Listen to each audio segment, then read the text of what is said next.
Well, my baby, she done left me alone. Said I was a no good and head out on the road. But you ain't gonna see me cry, ain't gonna see me shed no tear, mama, no. Why would I cry? I got 6 more waiting on that telephone.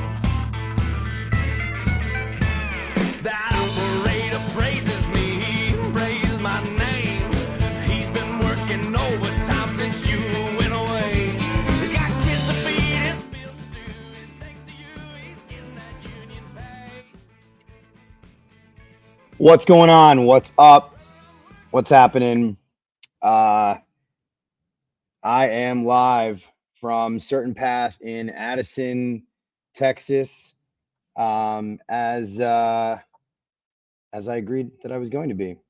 So it was a little earlier than ordinary, and the plan was actually to have, there was a bunch of business owners here. We just finished a training called Developing Effective Managers. It was very insightful training.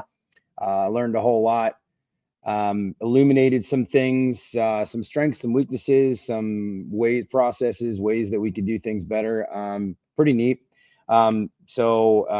Anyway, I figured I would go live from here and talk to some business owners and potentially employees that work here and just kind of share some adventures and whatnot. And so actually what ended up happening was everybody grabbed their flights early, and then we've got a going away party for a long time employee here. So I'm going to do this solo, but it's funny because when I first started in this industry, for those of you guys that don't know what Certain Path is. So Certain Path used to be called SGI, Success Group International, and it's a group for the betterment of HVAC contractors, plumbing contractors, electrical contractors. They have all sorts of resources that you can tap into that are just for resources for the betterment. There's training, there's management training, there's technician training, there's sales training, service training, communication training, emotional intelligence training. So it's pretty robust program of what they offer here. And look, there's different trades groups and whatnot, and there's different groups that people belong to. I just happen to be sort of involved with this group for a really long time, on and off through the years, worked for a couple different outfits, and those couple different outfits actually belonged to Certain Path. I had joined Certain Path, which again was SGI, Success Group International, back some years back. My first experience in the entire industry 15 years ago was actually a company that belonged to, at the time it was a group of SGI called Airtime 500. It's the same group, same people. It was developed by the same people. And so I learned so much about this industry and about technical training and about all sorts of other things from this group. And so I have my heart, I hold this group sort of close to my heart. And the last time, so I actually, what brought me here down to Dallas from New Jersey was actually they do a meeting called Executive Perspective, and all these people come in from around the country, and there's this whole week-long or 4-day long sort of powwow, and they sit down. It's crazy. They roll through everything that they do. It's called Executive Perspective. And I met a business owner who then I later went to go join down here in Dallas. That's actually how I ended up down here in Dallas. Which, obviously was a huge move. But great resource. The training was really, really good. This isn't a business development podcast, so I don't want to get into the doldrums of it. But I will say that for people, because a lot of industry people definitely watch and listen to this, I think it's important to if you haven't investigated this group, they're not sponsoring this in any way. I'm just saying this from my heart. If you haven't investigated this group, Certain Path, you definitely should. I did have a previous guest who told some incredible stories, who was a Certain Path, is a Certain Path sales coach, and Esty, and her episode is one of the most popular ones. She tells some incredible stories. It really funny. I mean, I've been on a podcast and had somebody type in the live chat a story that she told as being one of the funniest stories that they've ever heard. So in any case, here I am. Training was good. There were some takeaways that I had that were like started to bring me back. And the last time, so I went to a conference in Sarasota, Florida, some years ago, and I remember like it sort of like bringing back old sort of memories of my days, in the field, and it brought me back to a story that I remember of doing a job at the time. I had a like a home performance company. It's a long story anyway. So it's insulation, air sealing. We're doing like whole home sort of approaches, right? So I go to this house in Bayonne, and so like I'm in the lower level and then I'm in the upper level, and it's like kind of a disaster. And there's like I had to replace like a furnace, and there was so I sold the guy a furnace, an air conditioner, a water heater, a little bit of gas piping because we had to move some stuff. And then I think there was some duct work or something like that, but it wasn't like an enormous job, right? And just to give you like a perspective of how different like natured like municipalities are and government authorities are in this world in different states and state to state. We got the permit packet back for that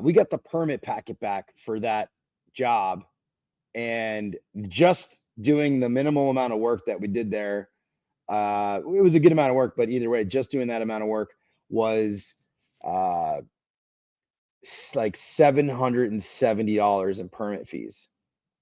Just doing that. $770 for retrospect, your permit should be anywhere from like $50 to like maybe $250 being like a lot, maybe $300 being a lot. Here, okay, so I moved here, okay, so $750 in Bayonne, New Jersey. I move here, and that requires like handwritten documents, and you got to fill everything out in triplicate, and then you got to like scan it all in and send it all out, and they have 24 days or something like that they can that they have to fill it out or whatever, or to approve them. And yeah, so I come here, and then they were just like scanning in, like literally scanning a document in or filling it out online, and it was like boom, and then you just print your permit out right there.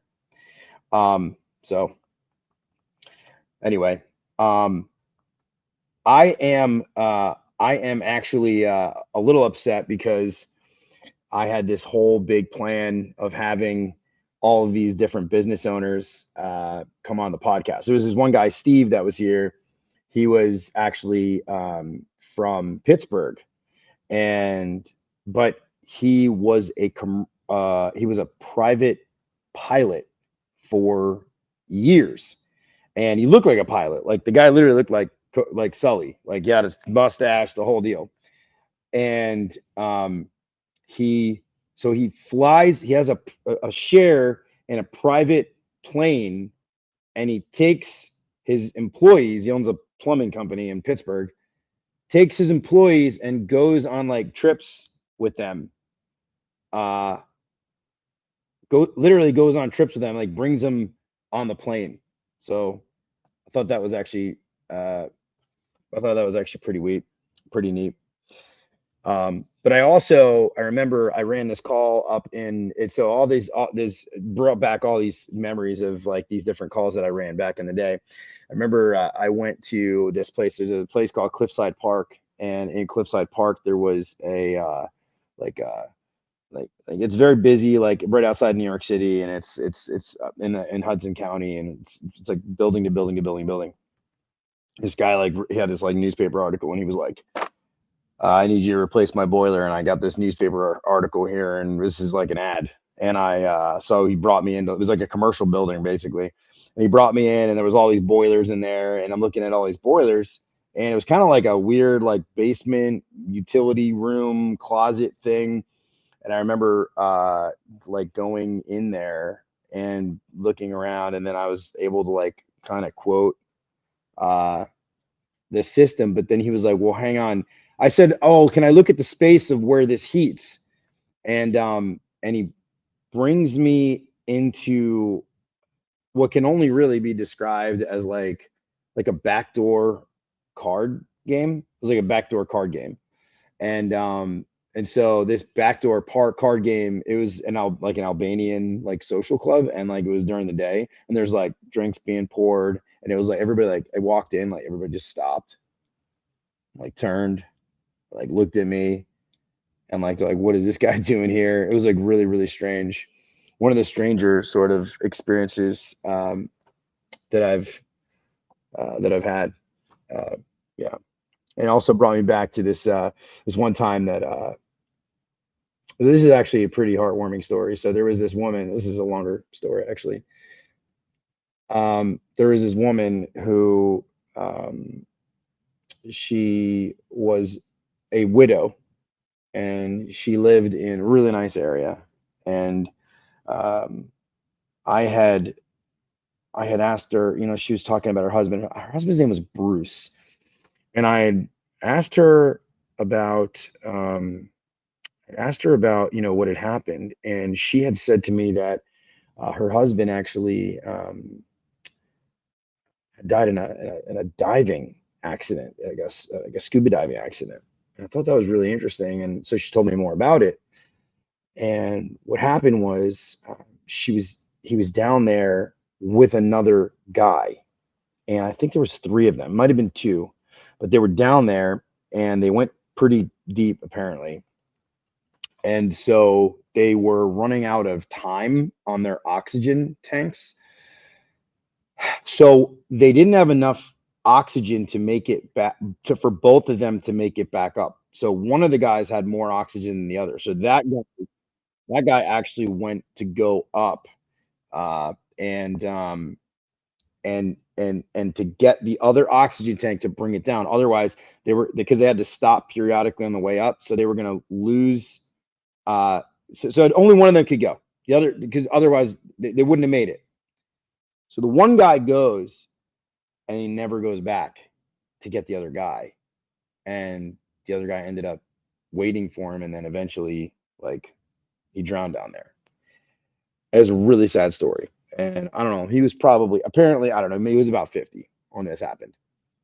Well, the woman who was telling this story never got over this. She just never got over it. I mean, you could tell by talking to her, and it was a beautiful old house, and it was a sad story.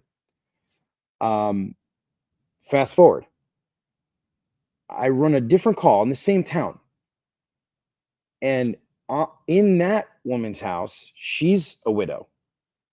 And then she tells me the story of losing her husband. And then she starts telling me that she was in like a group with other women who were also widows. Now, mind you, I'm the AC guy. I'm literally just quoting like boilers or air conditioners, whatever it was.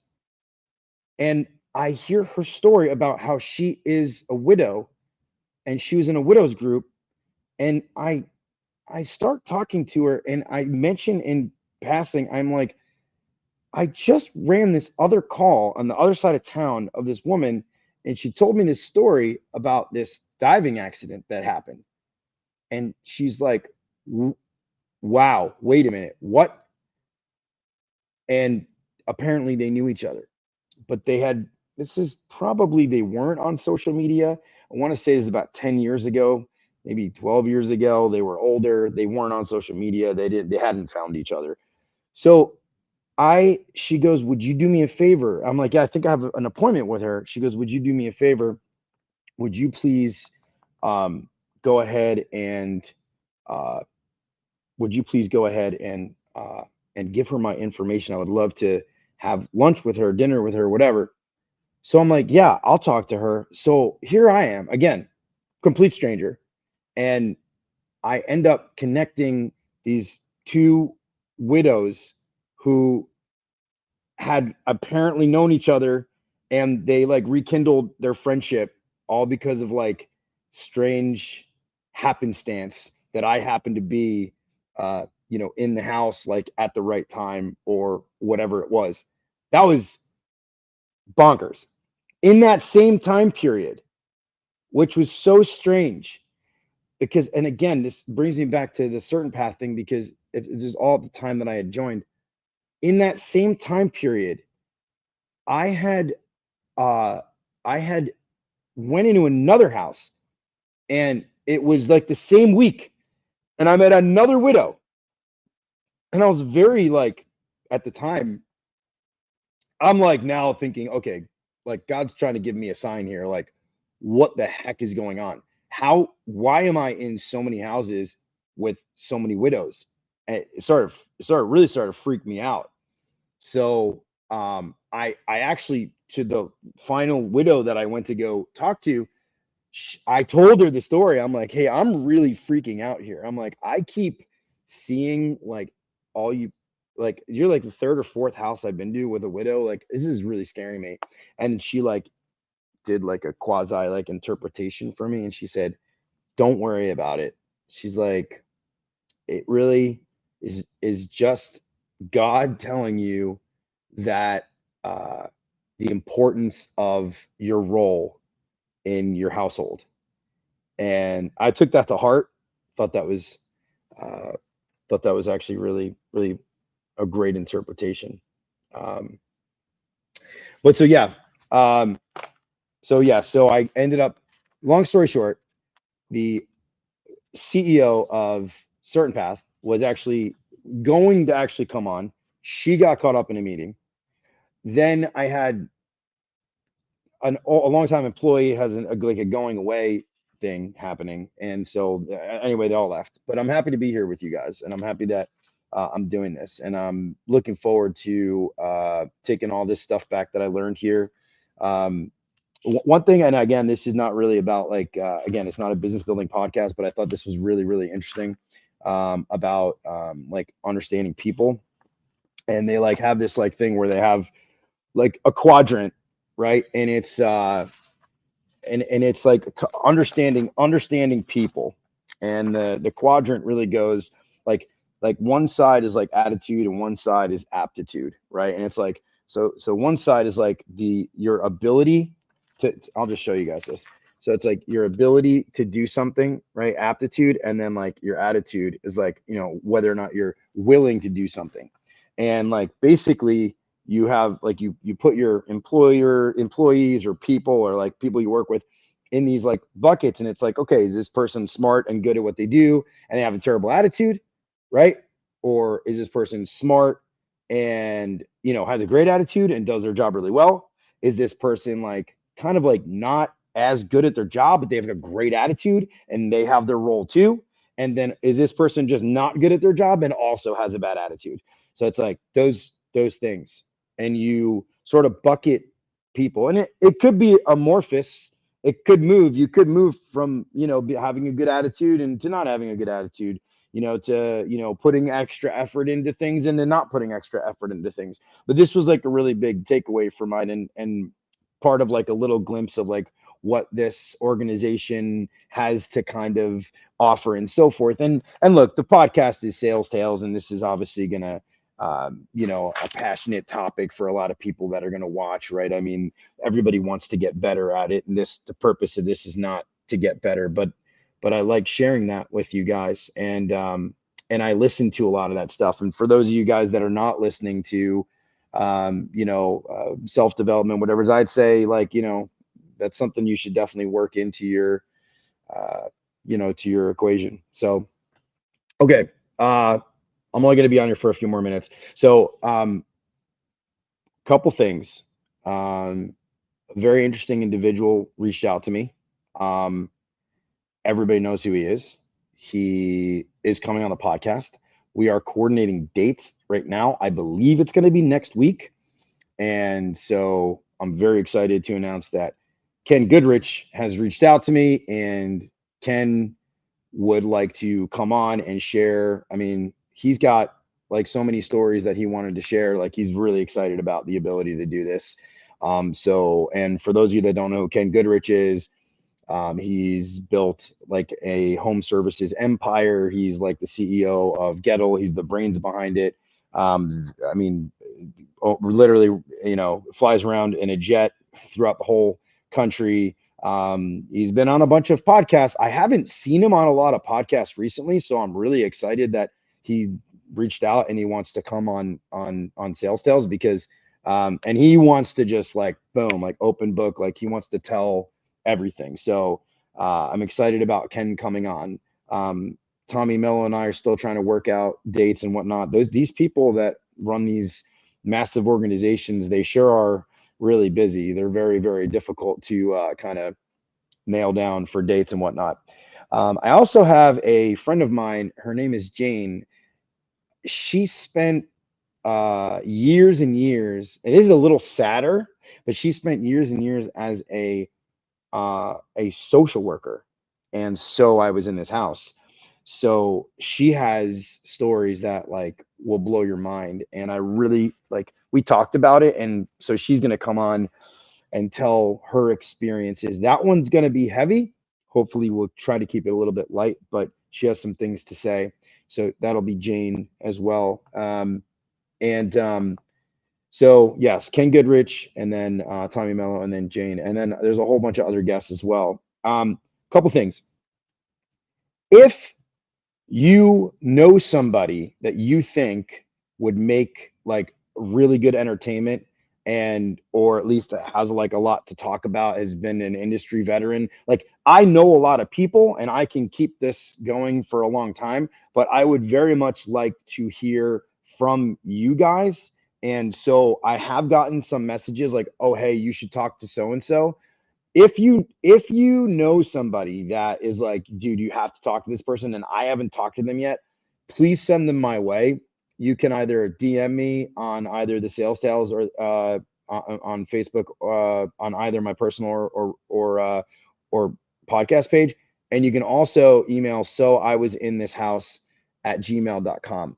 And I very much want to speak to people that have exciting stories or interesting adventures, or they have like a journey that people would really want and need to hear. And there's a lot of people that have been on these different podcasts that have talked to a lot of people about their stories. There's a lot of people that fly under the radar, and I know like I've talked to people who also really, they don't actually want to come on and tell their story.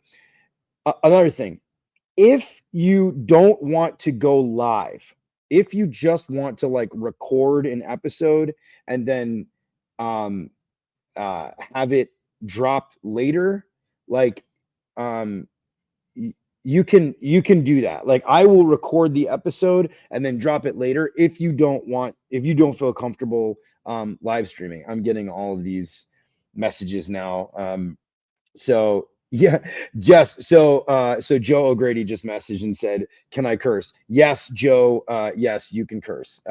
Rule number like 3 or 4 is if you're offended, you're the problem. So very funny. For those of you guys that don't know, Joe is like a plumbing coach. He's home services kind of guy. He goes around the country and he trains people. He's got a lot to talk about.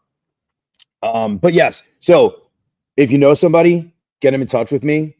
I would highly recommend, if you haven't, again, I'm not plugging them at all. I'm just saying, I think that Certain Path is a great organization. I'm here. I finished a training. I feel fulfilled. I even have a certificate. I have lots of these that I've probably lost over the years. I even have a certificate, and the training is so valuable. You can bring it back to your teams. You can implement them easily. One thing I will say for the specific individual that taught this course, his name is Michael Zeller. He made everything palpable, easy to digest. It was understandable. Great dialogue. It wasn't a lot of like tons and pages of content. It was very succinct, very concise, very easy to digest. And also very philosophical. Like we went through the room and it'd be like someone would tell a story and then another person would say something, oh, I'm having this problem and I'm having that problem. And part of the value actually, a lot of the value of a group like this is to hear from other people and what they're going through, and then try to, if you're hearing them, you may say, "Oh, that rings a bell," and then you can take that and you can utilize it in your business. It always helps to hear how somebody either is having or overcoming something, so that you can have or you can overcome something. I think that's like the value of having it. They also put on like an event called Expo, these huge events and whatnot. And it's good to just be social and to talk to people. And I hope that during their next expo, like I'll actually be able to, if they'll allow me, I would love to go through and maybe interview people and have their authority to like go through expo and like talk to people and whatnot. And it would be really cool to like live stream and also soak it in, because I want to take the classes and do all the keynote speaking events and whatnot too. But yeah. So okay, all announcements are done. Appreciate it. I don't have much else. I just, thank you for letting me, go on for about a half an hour telling nonsensical stories and my experiences of the day and a week. But I'm really looking forward. And again, I will post as soon as Ken and I get a time together. Hopefully, it's gonna be next week. Right now, tentatively, it's gonna be for next Wednesday, which is July 3rd, which will be cool. We'll live stream at night.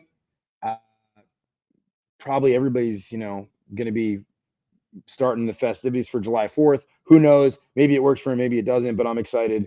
So awesome. And I will catch you next week. I might drop a video here and there during the course of the week this week, but otherwise I will just come straight at it next week and we will rock and roll. All right, guys.